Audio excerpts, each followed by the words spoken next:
We're gonna start the May 19th, 2015 Planning Board meeting. I'd like to ask if there's anyone in the audience recording. LCAT's recording for tape, and Donna is recording for minutes.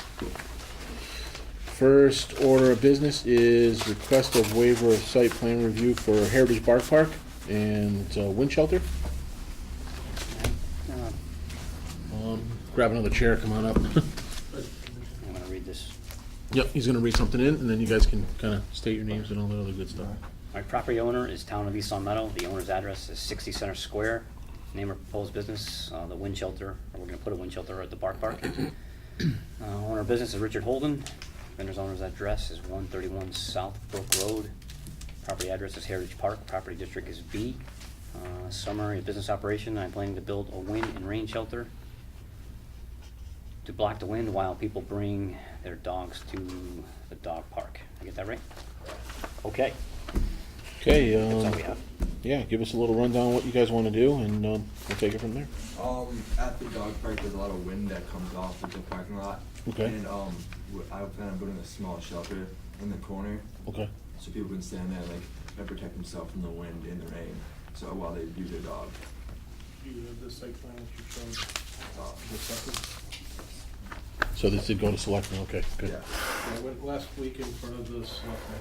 it's gonna look like, that. And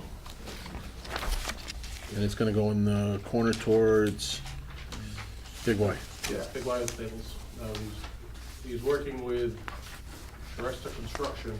Okay. He's actually gonna be doing the building, so the rendering was what he presented with him at first start. Yep. First 53%. Oh, yeah, sorry, okay, I'm his father, Arnold. okay. So what we've done is working with Schuster Construction, that variation of that plan, so it may not have a post in the front, but what they're doing is looking to do like a lean-to structure. Basically, two sides with a roof to allow the wind to stop blowing, so if you're standing there watching your dog, you're not gonna get pelted with the wind, and possibly a small roof over the top, so if it's raining, you do get a little shelter from the wind. Makes sense. And how far is it from the property line? It's actually within the dog park, is where they're building it. The dog park's actually fenced in. Yeah, So the it's plan gonna is to be, put it. inside the fence near the corner. okay, so I'm just, we're, what, 35 feet from the property line, it looks like? Yeah, I think Yeah. B is 15 or 20 for side. Yeah, so he's okay. Yep. No, he's looking at the setback.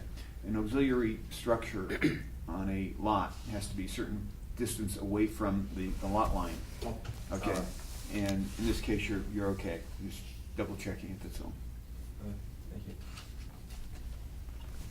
Can we ask any questions from the audience, or? Not for this one, I think. No, Just gotta make sure everybody in this board's Okay. happy. I'll make a motion to approve the waiver of site plan. Do I have a second? Second, Any discussion? I like it, Just- looks good to me. obviously contingent upon a building permit for it, which I'm not believe sure he is needs a no problem. building permit. Yeah, we- If you do. Yeah, we Yeah. went in front of the town of Selectmen last week, and they actually approved it with the. Contingent for us. Contingency, because we have to get a dimension in front of the DPW. Right. Because they're concerned that it's not gonna be too big or too small, so they wanna make sure they see the Exactly. dimension, so we're actually gotta call out to our construction company to find out what the actual Dimensions dimensions are going to be based on the size of the window, because what you're seeing is a couple Lexan windows will be both on the side, so that way it's visibility, so it's not gonna provide anybody to hide or hide in there, so it's actually gonna be able to see through it. Okay. And if I'm correct, depending on the size of it, is whether or not you're gonna need a building permit. I believe that's the way it's done, isn't it? Yeah. Yeah, I would almost think on town property, would, for liability purpose, they would get one to be safe. I think it can't hurt.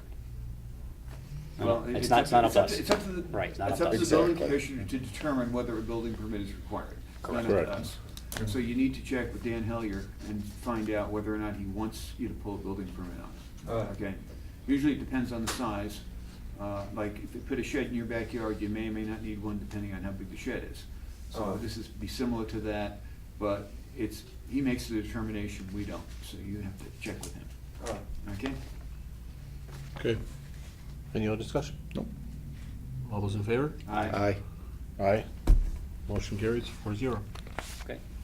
Good to go? Good luck. Thank you. We have to keep that. Yep. It's I was just okay? saying, nice Okay. meeting you. Thanks, Vinnie. Thank you. Nice meeting you.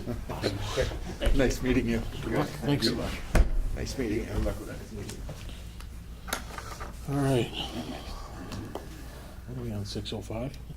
Want to do, want Ryan to come up, or you want to wait?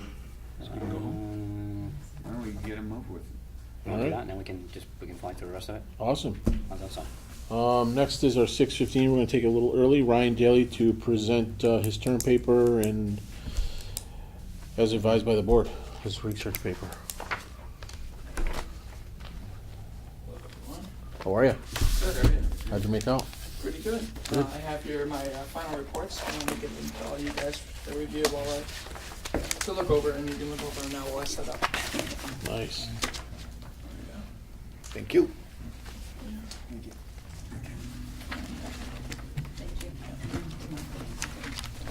Yeah, keep that for Robin. I'm sure she's going to We're want it. gonna need one for tight access. and then Yeah, we'll yeah, get one absolutely. tomorrow. Okay. Yeah, he's definitely going to want one. Excuse me while I set up for you. Yep.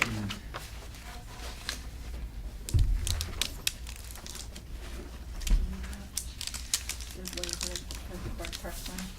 Oh, I'm sorry, I did. just want to look, please. Should we do a quick one before he, as he's setting up, or do you want to wait? How much time do you think you need, Ryan? Like 2 minutes. Let's just wait them all. Okay. How's that sound? Thank you, Michael. Thank you. Really? I'm gonna be paying a party, you know. I know. No. Frustrating. Probably doesn't even have to be taken apart again. Yeah. It's as basic comes.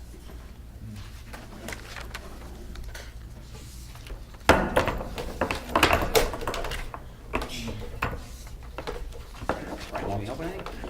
I think I just gotta pull up the screen and turn on the projector, and we should be good. Okay. Thank you. Just tell me if my head's in the way. No, you're good.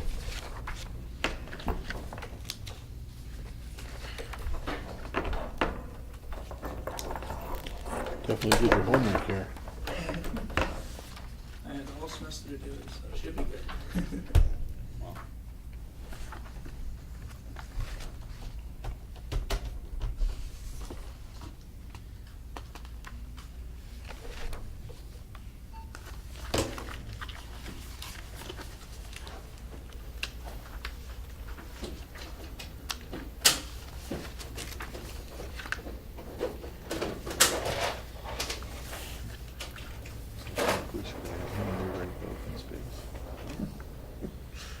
Cool.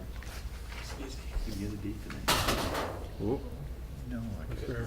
wrap it up for It's like working. a week. But I think no, he might be. That's how.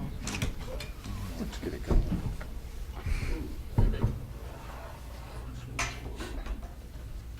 There you go. Thank you. me, Ryan. Just gotta balance it somehow.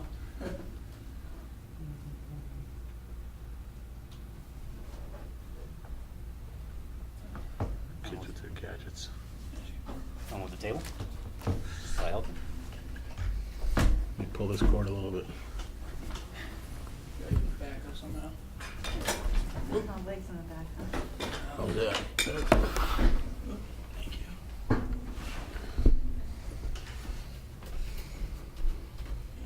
Yep, that helps. That's better. Perfect. You can Perfect. see from that. It's Heritage Park, yeah? Yep. That was your yard. Once I dig the pond, yeah. Let's get a permit for that? That's not. Am I in the way? No, you're good. All right.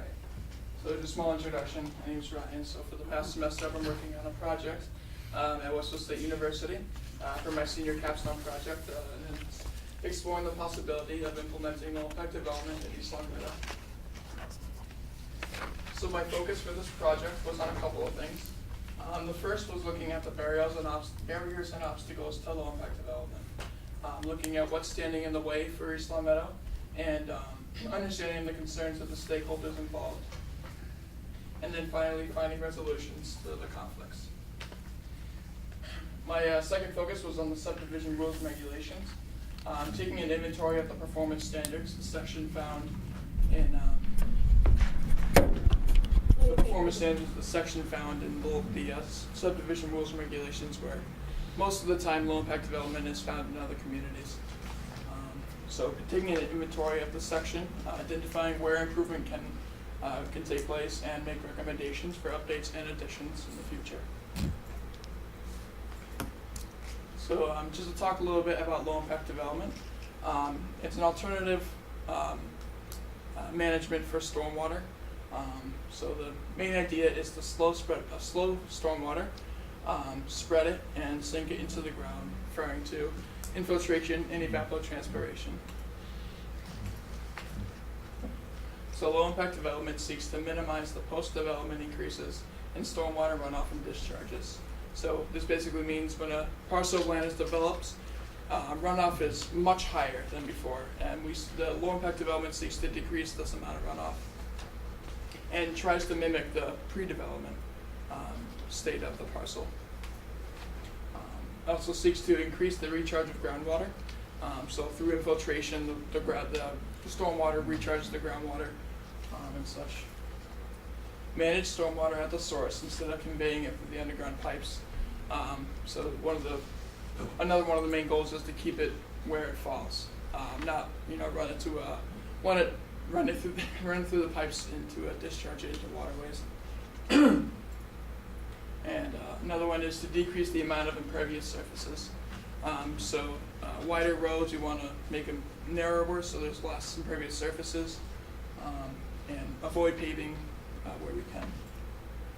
So this is done through, again, infiltration, capture and reuse, and evapotranspiration. So we need LID because it prevents non-point source pollutants. These are your oils and your garbage and your fertilizers and such that are washed away in the stormwater and washed through the stormwater systems and eventually discharged into the waterways. So we're trying to prevent the amount of pollution that's ending up in our waterways. To help save energy and resources, so through capture and reuse, this is the one way so we can save energy. We can reduce the amount of municipal water use. So in most of the time in a commercial setting, a company can capture the rainwater and use it for irrigation, flushing toilets, or to use for the AC units. And that reduces the amount of municipal stormwater that's used. We also need it to recharge the groundwater. With more impervious surfaces, there's less infiltration and less groundwater recharge. And to protect aquatic ecosystems. So when that rainwater is discharged into our waterways and the pollution causes devastation to the aquatic ecosystem. So in lakes and ponds, it decreases the biodiversity, leads to eutrophication, hypoxia, and other things that can cause negative effects on our waterways. This is an image that I like because it shows this is a parcel of land before it's developed on. You can see there's a lot of evapotranspiration, canopy interception, and less surface runoff and more interflow and base flow, which refers to the water flowing underground. And then we can see after a parcel of land is developed, there's a lot more runoff, less evapotranspiration, and a lot less interflow and base flow. So going into the best management practices, the first major one is bioretention and rain gardens, vegetated depressional areas that are designed to capture the stormwater and manage it through infiltration or evapotranspiration. This is an example. The next is grass swales, open channel systems that reduce the velocity of runoff and manage rainwater through infiltration. So your soil is depressional again, so it can hold water and pool water for infiltration eventually. Where is that, right? What's that? Where was that picture taken? I'm not sure. I got off the internet. Capture and reuse, also called rainwater harvesting, the act of capturing stormwater, mostly from rooftops. You can't really capture water from streets, but you can try. So this is your typical capture and reuse. Like I said, it's mostly used in commercial and business settings where you can use it for irrigation, AC units, and for flushing toilets and other things. Permeable pavements. allows water to infiltrate through the pavement, so you can see it's not all steel, so the water can see through. Vegetated roof cover, this is your green roofs, flat rooftops that are filled and covered with gardens, so that allows the filtration, and also capture and reuse. So low impact development in East Long Meadow. After the adoption of the Clean Water Act, the National Pollutant Discharge Elimination System was established to implement the act by controlling pollution entering the waterways. So the system is going to establish regulations to control the discharges by publicly owned treatment works, BOTWs. And so this is done through the MS4 permits. And they were administered in 2 phases. The first was the MS4 permits for communities that serve a larger population. East Long Meadow was under the first phase. And phase 2 was MS4s for communities that serve, I was supposed to say smaller population, sorry about that. East Long Meadow, like I said, was administered the MS4 permit during phase 1. And this table here shows the requirements under the MS4 permit and how East Long Meadow holds up to the requirements. So we can see a lot of the requirements are met. East Long Meadow meets a lot of them. But the only ones that are not met is low impact development specifically mentioned in the stormwater rules and regulations, and low impact development promoted in subdivision regulations. And this actually comes from a report from Pioneer Valley Planning Commission. So it's local, and we can see specifically how East Long Meadow holds up to these requirements. Talking about the barriers to low impact development, the first is cost. I'm going to mention in a minute that cost actually is not a huge barrier, but a lot of people think it is. So the cost of implementation and maintenance is a large concern to many people. Maintenance itself, the need for constant maintenance, could be an issue for developers who don't want to maintain. In the winter, how effective are some of the best management practices during winter months? The ground freezes and it can't infiltrate. So talking about costs, a common misconception that they're more costly than conventional stormwater management. But in reality, they're less costly. So this table below is a specific example from a construction site in Naperville, Illinois, and it shows the true savings. So you can see conventional development versus low impact development, and then the amount saved. So total, they saved $400,000 plus. Another cost comparison, this is 12 other examples, true examples from different sites. And you can see the trend that where in the red is the actual low impact development costs, and in the blue is the conventional development costs. And you can see that in many cases it's much lower. Low impact development saves a lot of money, basically. And so talking about maintenance, swales and rain gardens have to be maintained regularly. Overgrowth, overgrowth and such causes damage to the gardens and such. You can lose valued vegetation, erosion, growth of unwanted weeds, and it's visually unappealing to residents. So maintenance is really key when implementing stormwater best management practices. And also the cost of labor. That's another concern of many people because it does cost a lot because it's manual labor. During the winter, it's frozen, it's solid, that leads to impervious surfaces, and impervious surfaces means stormwater runoff. So there's no infiltration happening during the winter. And so one of the concerns is permeable pavements. The ice and the sand blocks the pores of the permeable pavements, making them basically ineffective completely. They're no longer permeable.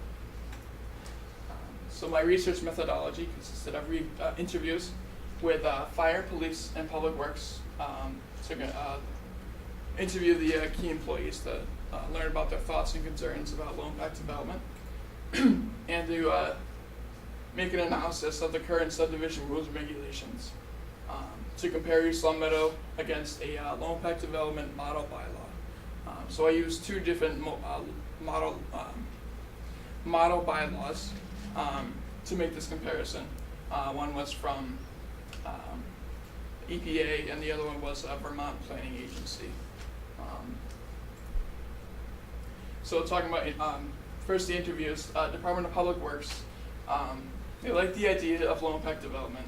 Their concerns are cost, implementation and maintenance, of course, the maintenance itself, and the feasibility. So really what I talked about before, how well are the best management practices going to work during the winter months, and because they can't be sanded and it can be difficult to plow them. Specifically talking about the permeable pavements, I forgot to mention that. My interview with the police department, their concerns are pedestrian safety. So in depressional areas such as grass swales, they can be hazardous because if there's no sidewalks, where do they walk?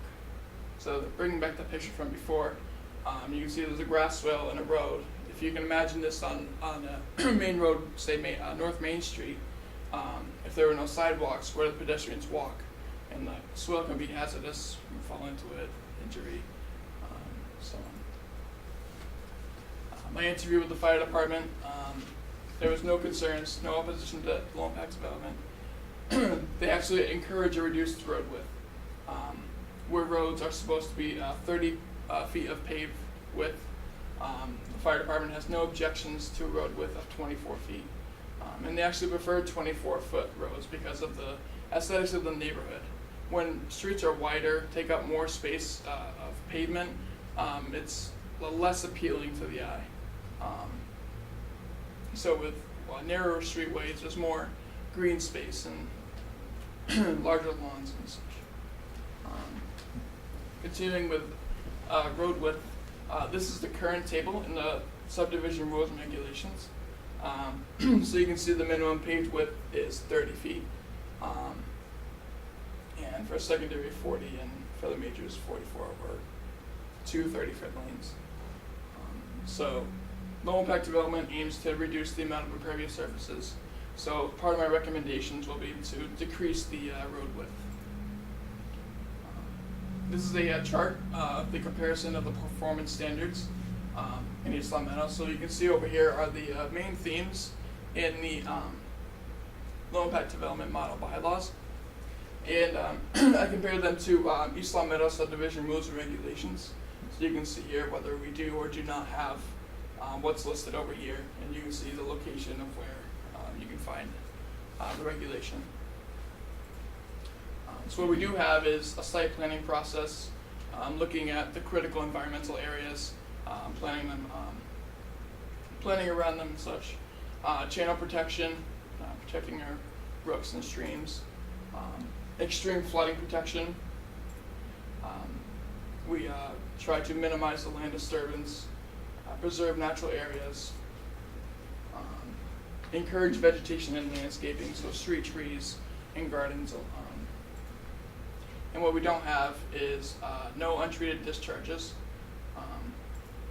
overbank flooding protection, groundwater recharge, reduced impervious surfaces, hotspots, which are areas where non-point source pollutants are, the amount is the highest. So an area where there's most discharge of pollutants. Low impact development credits, which is specifically mentioning low impact development in your subdivision rules and regulations.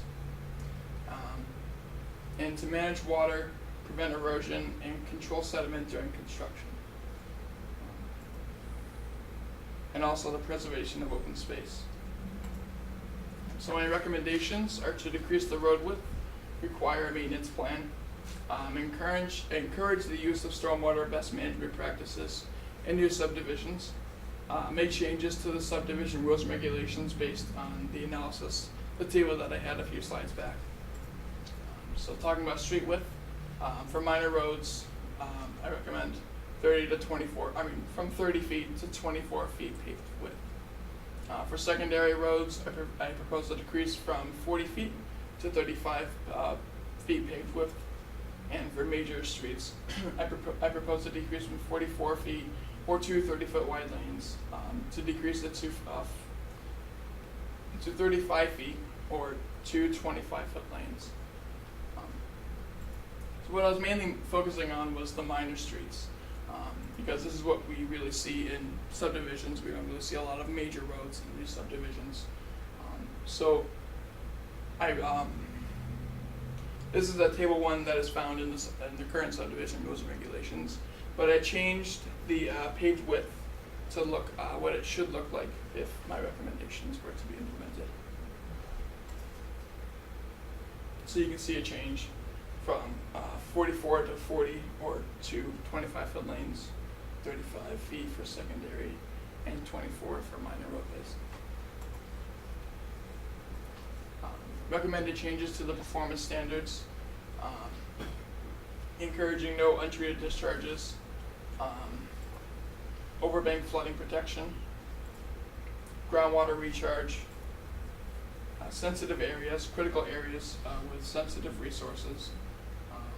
I don't think we have a lot of those, but hotspots, encouraging to control the hotspots, areas where there's higher potential pollutant loadings, managing stormwater, managing water, prevent erosion, and control sediment during construction. So during construction, using low impact development to manage the stormwater, to minimize the amount of erosion and the mudslides down the streets and such, and to reduce the impervious surfaces. The use of best management practices.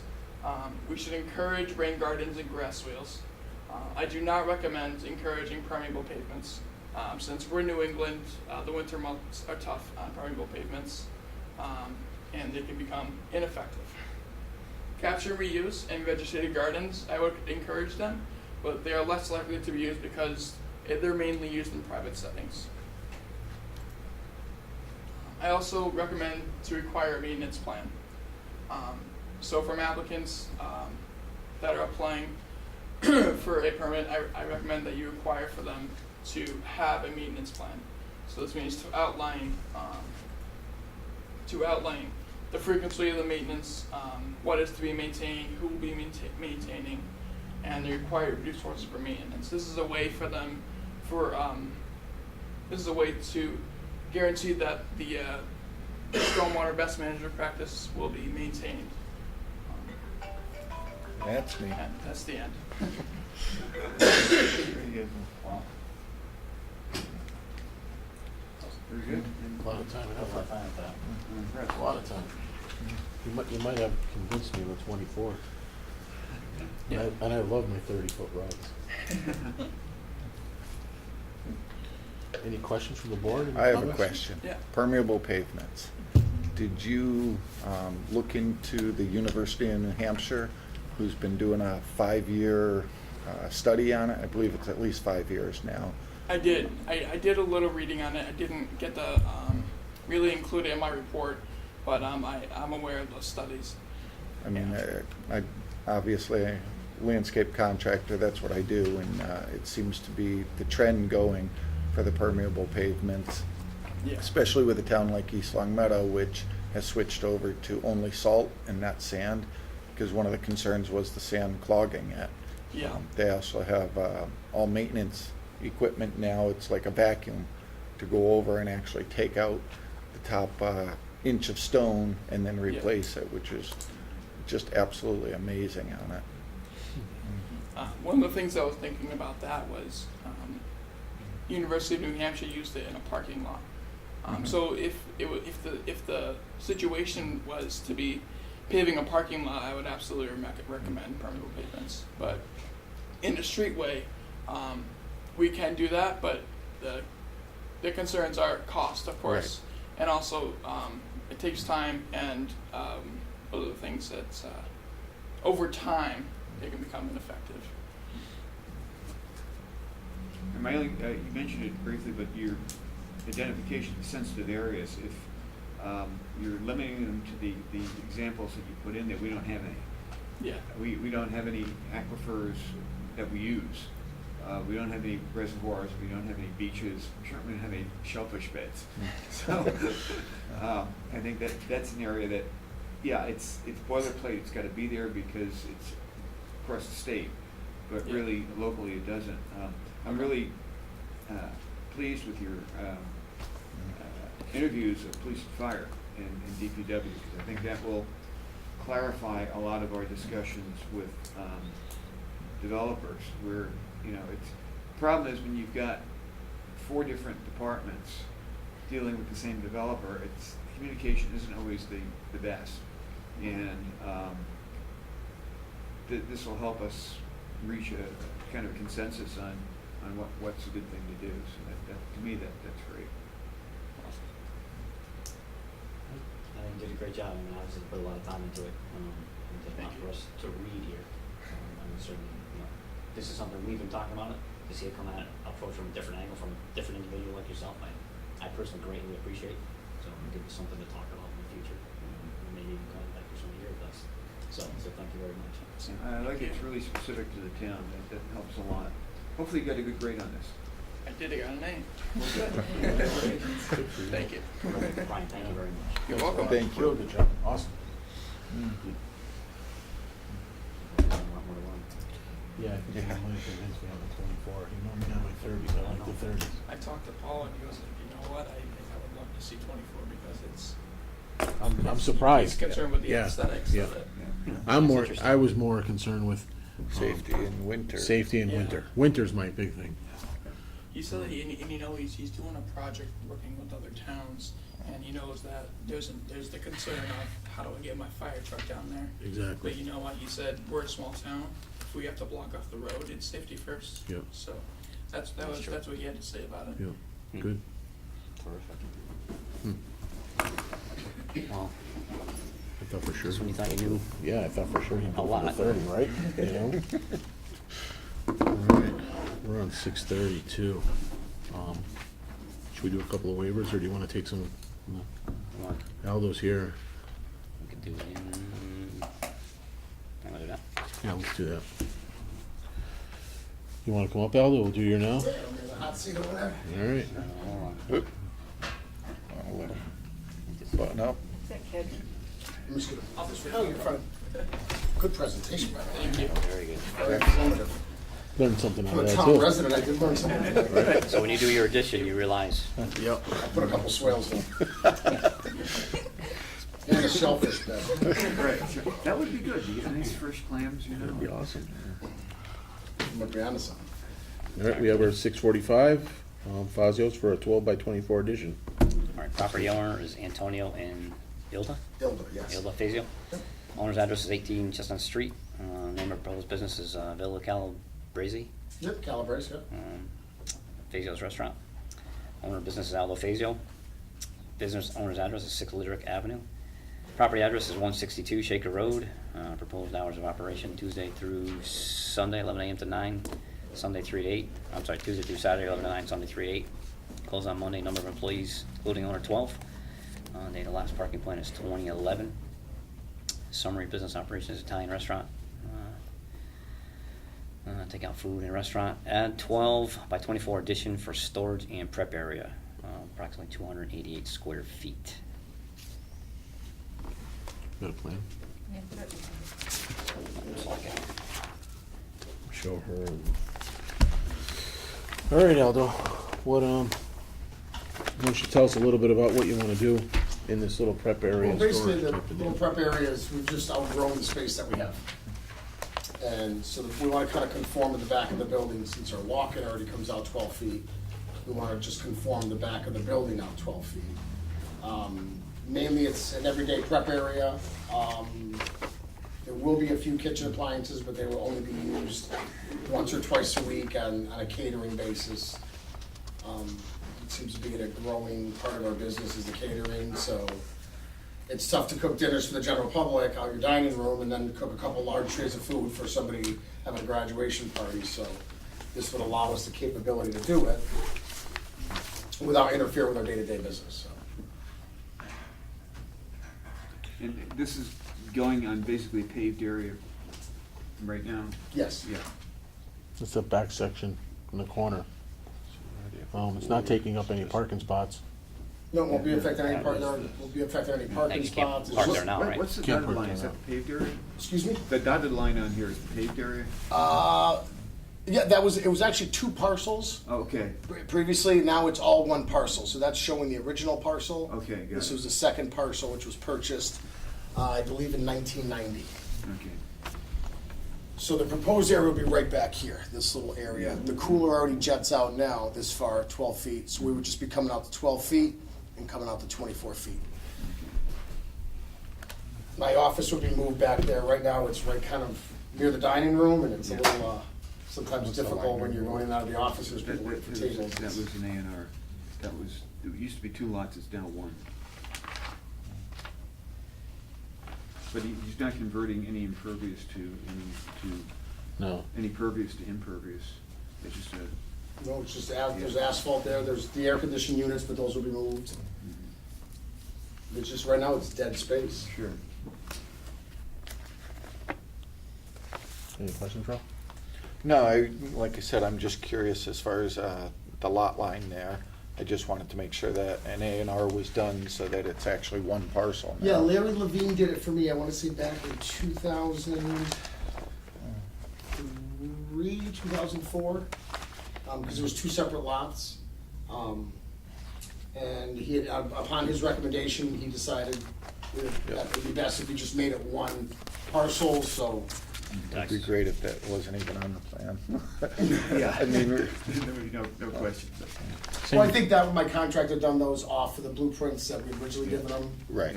So just for the record, you're not increasing the seating in the restaurant? No, this is just strictly for the kitchen. Okay, and we're not increasing staff in any significant way by doing this? No, maybe, I mean, one hire if that, but Okay. mainly it's working with the employees that we have now, Yeah, so. I'm just thinking about our parking requirements. Of course, yeah. Which you already meet for the number Yep. of seats you have. Okay, just clarifying that Yeah, no, I that's not gonna understand. change, because the Right. seats are the same. Yep. Yeah, the seating won't be changed, the front of the house will not be changed at all, it'll just be how our kitchen operates. Any questions? No, I have no problem with it. I think it's be a great addition if it's gonna help them. Yeah. Yeah. If anything would clean up, a lot of times that's where you kinda put stuff back there when, Yeah. It's too busy. There's no. yeah, it's too no- busy, so it will eliminate a place where you may end up staging stuff for a short period of time. I'll make a motion to approve the waiver site plan for Fozzie House. So moved. Second. Go ahead, Subject to second. the approval of the building inspector, obviously, because they're putting a new structure up. Mike's got a second? I do. Any other discussion? No? All those in favor? Aye. Aye. Motion passes 4-0. All right. All set. Good Thank to you for your go. time, gentlemen, appreciate it. All right, Thank buddy. you.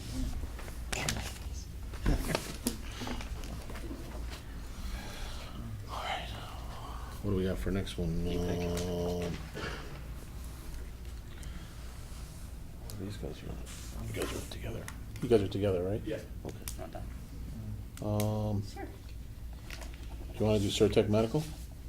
Are they coming in? Yeah, we should wait, huh? I Yeah, let's believe wait. he's supposed to come in. All right, tell us. Okay, let's do, request for signage at high school. Legion Post 293, Senior Baseball Division. I think it's the right one here. Got something to read in, yeah.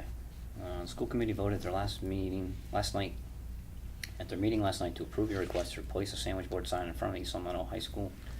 The request was approved with the conditions that no sign be placed at the high school until after the last day of school on June 17th, that the sign be removed at the conclusion of each game.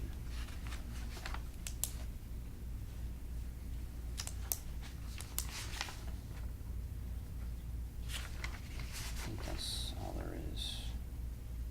So basically a sandwich board sign after school for their games. Yeah. This is a temporary sign They're gonna for put them up that morning and then take them down? their league. There's, if I may, there's, Yeah. I'm East Long Meadow Post 293 baseball manager. We will be playing about 10 to 12 senior division games at the East Long Meadow High School varsity field this June and July. The people in town like to attend these games. That is very good competition. I would like permission to place a sandwich board sign with the Legion logo that announces game today at 5:45 on the front of the high school near the street on the morning of every home game. I'll remove the sign immediately after each game. So it's a temporary sign for one day for each of the games. For 10 to basically. 12 games. Yeah. Correct. depending I on have no weather. problem with that. Yeah. I have no Any problem with questions, that. Ro? We don't actually have an application for a sign, we just have a letter. We do. The only, I mean, I don't have a problem with it, I would just like them to fill out the paperwork like everyone else needs to. I agree with that. They would need a sign permit application and at least a sketch of the sign. Yeah, I think that would make sense. You know, dimensions, and what's gonna be on it. But they've got plenty of time to do that. Yeah, 'cause I don't see anything here for that. Before the first game. Unless I'm missing something, but. No, I think you're right, I think that's it. So do we, I recommend we continue this one until we get proper paperwork from. I would second that. all those in favor? Aye. Aye. Okay. So just have them come in, fill out the paperwork and a picture of it, and, I'll call them tomorrow. yeah, this way, the sooner they get it, the better.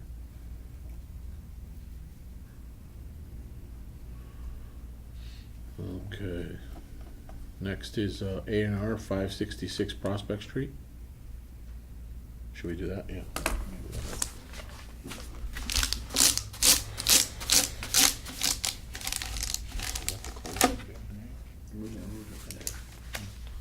You got something to read in there, or is it off of here? I think it should all be right there. There you go. Usually they're Are they both the same? I think they're both the same. Yeah, there.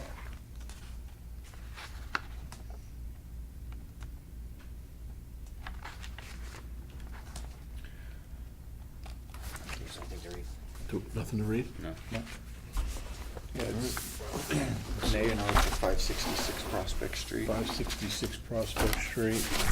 It looks like Uh, basically dividing a lot out Yep. where the house is, and then a separate parcel in the back. There was adequate frontage for both, which is what we have to look at. I don't wanna hear that On from Cove Mylars. Road. And the setbacks on the house lot are appropriate. Yeah. Got an easement going through there. That's fine. Setbacks are good. Any questions? No, he's got the frontage, he's got the setbacks. I'd make a motion to endorse the A&R for 566 Prospect Street. Just for the record, mentioning that the owner of the property is a member of the planning board, and he is not here tonight, so he's recused from the discussion. Second. Any other discussion? No. All those in favor? Aye. Aye. Motion passes 4-0. I mean, really only two things we look at, access and Yeah. frontage, and Yeah, he's got him. Meets got them both. both plenty. Yeah. More than enough. Nice piece. We'll need to sign those two. Yeah. Yeah. You wanna, Do that- we do can that sign. at the end. Yeah, well, we gotta wait anyway, so Can I see the rest of the things you need? should we take a 5-minute recess? Just wait till the end. What about the, We've got a request for waiver of site plan, For clothing clothing bin. Okay, yeah, we can do that. We can do that. Let's do that. Then we'll do this later. Yeah, we'll do that one. Mr. Yeah, Burnett? let's get that out of the way. This is a request for a waiver of site plan. Property owner is East Long Meadow Center Village. Owner's address is 40 Island Pond Road, Springfield, Mass. Name of proposed business is Walgreens. Owner of business is Walgreens. Business owner's address is 54 Center Square, East Long Meadow. Property address is 54 Center Square, East Long Meadow. Property district is business. Proposed hours of operation are 8 a.m. to 10 p.m. Number of employees, including owner, is 20. Summary business operation, Walgreens is asking to put a clothing bin for Community Crusade for Children, Inc., an exclusive representative for DARE, D-A-R-E, next to our red box outside the building for approximately 6 months. So it's temporary. According to this, yes. Whereabouts are they gonna put it, do they say? Right next to the red box. Next to the red box would be, video. Okay.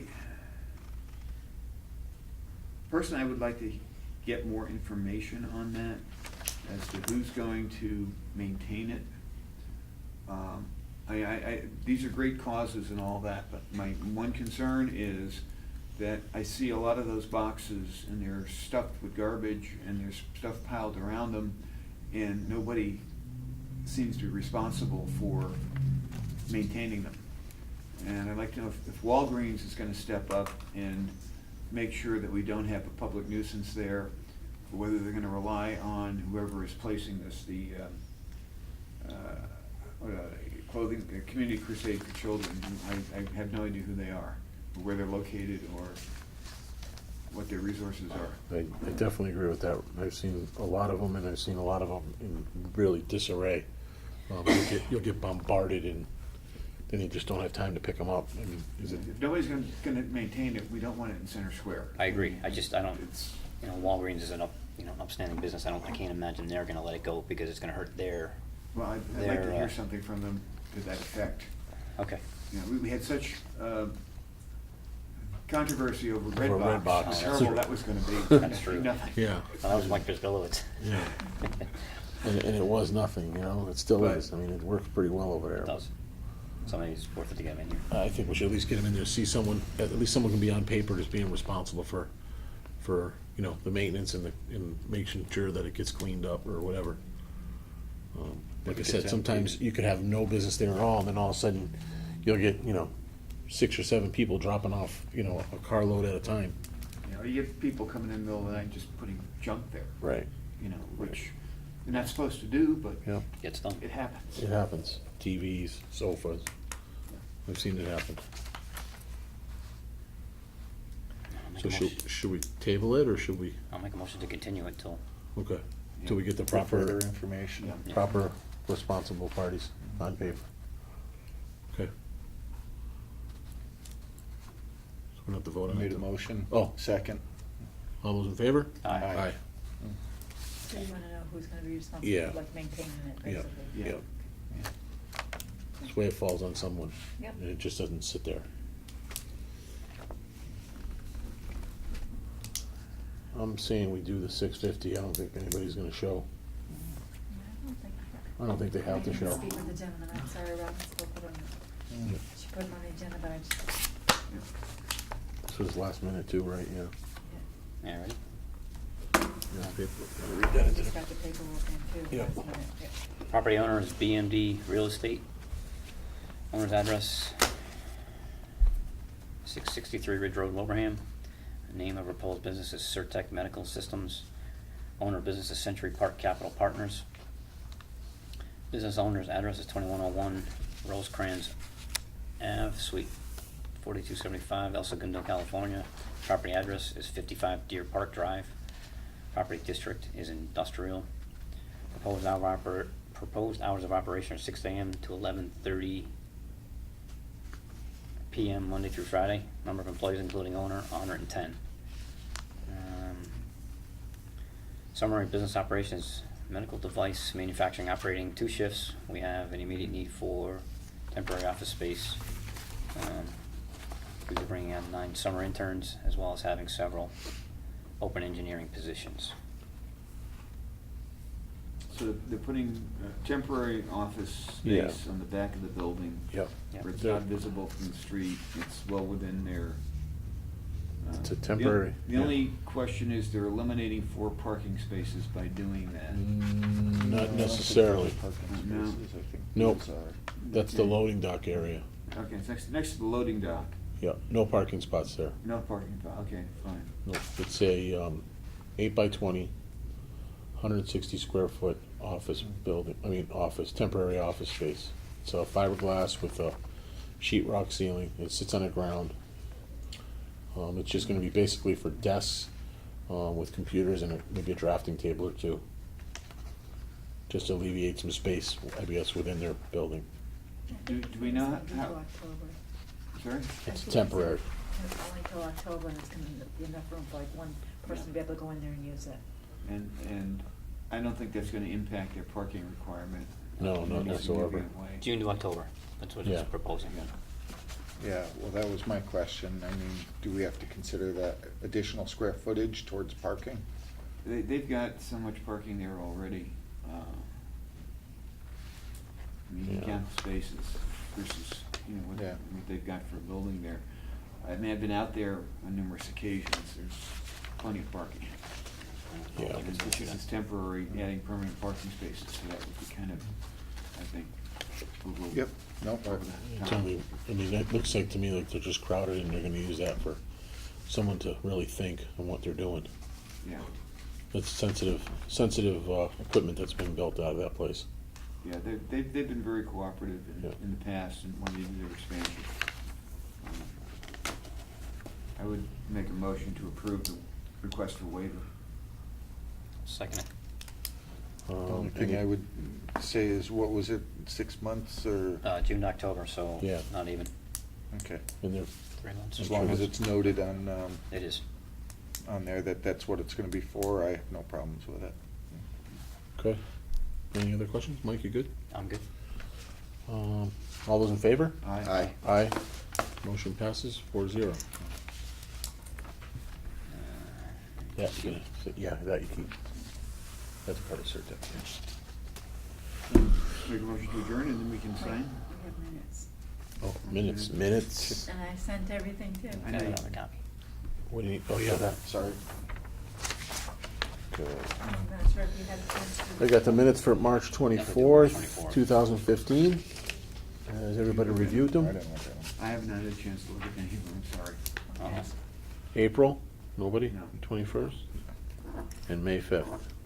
Haven't looked at any of them. All that work for Actually, I nothing may have dollars. looked at all of them, but I don't remember, so. With you. I didn't did the even bother looking 24th. at them. I didn't do the 5th.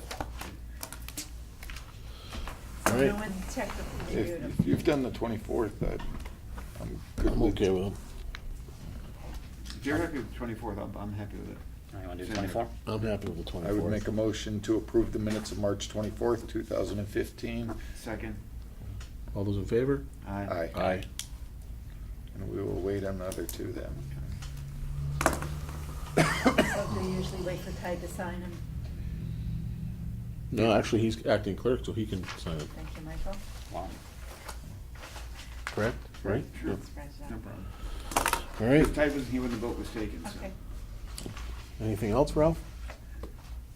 Well, cross Not it for out. this evening. Acting clerk. You sure? Mhm. Rough night last night. Okay. You don't want It to get was beat the up by the annual others? town meeting. You sure you don't want to get beat up? Make a motion to adjourn and then sign. So moved. All Second. those in favor? Aye. Aye.